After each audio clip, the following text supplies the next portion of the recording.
Assalamualaikum warahmatullahi wabarakatuh. Perkenalkan, saya Tia Kartika dari SMP Negeri 3 Satap Berambai. Mengapa kurikulum perlu berubah?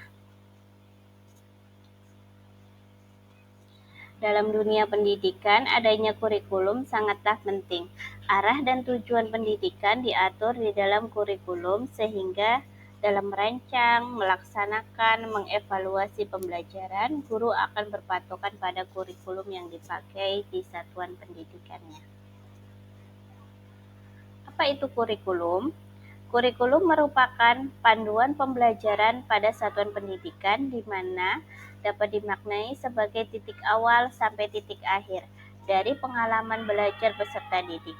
Kurikulum itu kompleks dan multidimensi. Kurikulum itu dapat diibaratkan sebagai jantung pendidikan. Peran dan fungsi kurikulum. Peran kurikulum sebagai pedoman dan acuan dalam pembelajaran.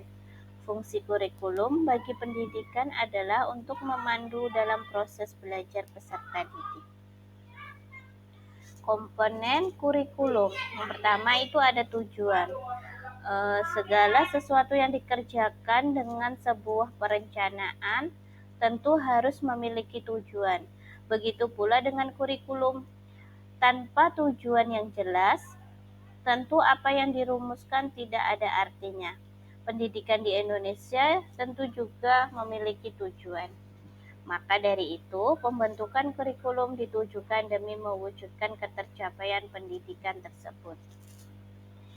Yang kedua, konten. Dalam kurikulum akan dibuat materi yang berbentuk bahan ajar untuk kegiatan pembelajaran di dalam maupun di luar kelas demi tercapainya tujuan pembelajaran.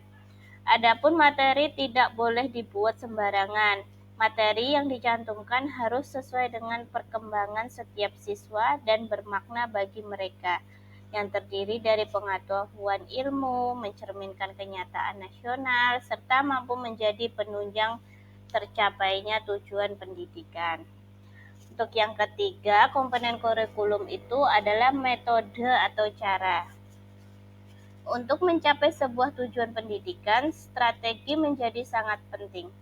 Strategi pembelajaran dapat berupa metode dan peralatan yang digunakan untuk menyampaikan pembelajaran kepada peserta didik. Strategi yang digunakan tergantung pada beberapa faktor, antara lain sumber daya alam dan manusianya. Untuk yang keempat, evaluasi. Evaluasi ini ditujukan untuk melakukan pemeriksaan apakah kurikulum yang telah dibuat dan ditetapkan berjalan dengan lancar, sehingga efektif dan mampu mencapai tujuan pendidikan. Apa sih pentingnya perubahan kurikulum? Kurikulum yang baik adalah kurikulum yang sesuai dengan zamannya dan terus dikembangkan atau diadaptasi sesuai dengan konteks dan karakteristik peserta didik demi membangun kompetensi sesuai dengan kebutuhan mereka kini dan masa depan. Kurikulum harus selalu berubah agar sesuai dengan perkembangan zaman, apalagi masa sekarang.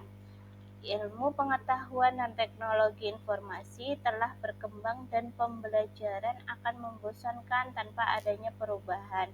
Bukankah tugas kita untuk menyiapkan para peserta didik kita untuk menghadapi zaman yang baru, zaman yang sama sekali berbeda dengan zaman yang dulu?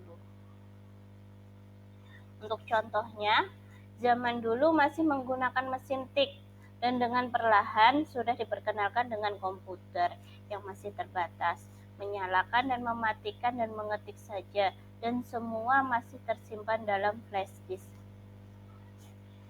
Dan coba kita amati pada zaman sekarang, mereka lahir dengan teknologi di tangannya. Anak kecil saja sudah pandai memainkan handphone. Kita menjadi murid, mungkin cita-cita kita hanya menjadi dokter, polisi, guru, dan lain-lain. Tapi kita lihat pilihan cita-cita peserta didik kita lebih beragam dan mungkin sesuatu yang tidak pernah kita bayangkan. Mereka ingin menjadi ilustrator, animasi karakter kartun, arsitek, menemukan aplikasi game, YouTuber, dan lain-lain. Itulah mengapa kurikulum perlu adanya perubahan agar kita dapat menyiapkan generasi yang akan datang dan mampu memandang ke depan.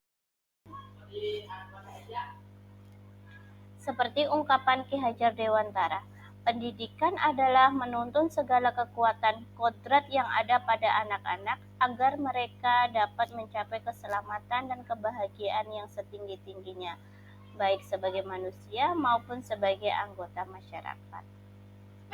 Jadi, dapatkah kurikulum berubah? Kurikulum operasional satuan pendidikan harus bersifat dinamis, artinya dapat diubah sesuai perubahan dan perkembangan budaya dan zaman. Selain mengikuti zaman yang sudah diadaptasi sesuai lingkungan geografis, kurikulum bersifat dinamis dan terus dikembangkan dan diadaptasi sesuai konteks dan kebutuhan peserta didik untuk membangun kompetensi sesuai masa kini dan masa yang akan datang. Alasan kurikulum harus berubah yaitu kurikulum harus sesuai dengan perkembangan zamannya. Kurikulum dikembangkan dan diadaptasi sesuai dengan konteks dan karakteristik peserta didik. Menyiapkan generasi yang akan datang dan mampu memandang ke depan. Bagaimana untuk mewujudkannya? Seluruh komponen masyarakat, yaitu peran orang tua, masyarakat, dan sekolah harus menempatkan kebutuhan, pendapat, dan pengalaman, hasil belajar, serta kepentingan peserta didik sebagai pengembangan kurikulum karena kurikulum dirancang untuk kebutuhan peserta didik. Solusinya, kurikulum merdeka merupakan kurikulum yang dengan pembelajaran ekstrakurikuler yang beragam, di mana konteks akan lebih optimal agar peserta didik memiliki cukup waktu untuk mendalami konsep dan menguatkan kompetensi. Ciri kurikulum merdeka yaitu lebih fokus pada materi esensial, struktur kurikulum yang lebih fleksibel, tersedianya banyak perangkat ajar, pembelajaran berbasis proyek, dan menjadikan peserta didik lebih bahagia. Demikian tadi penjelasan dari saya, semoga bermanfaat. Wassalamualaikum warahmatullahi wabarakatuh.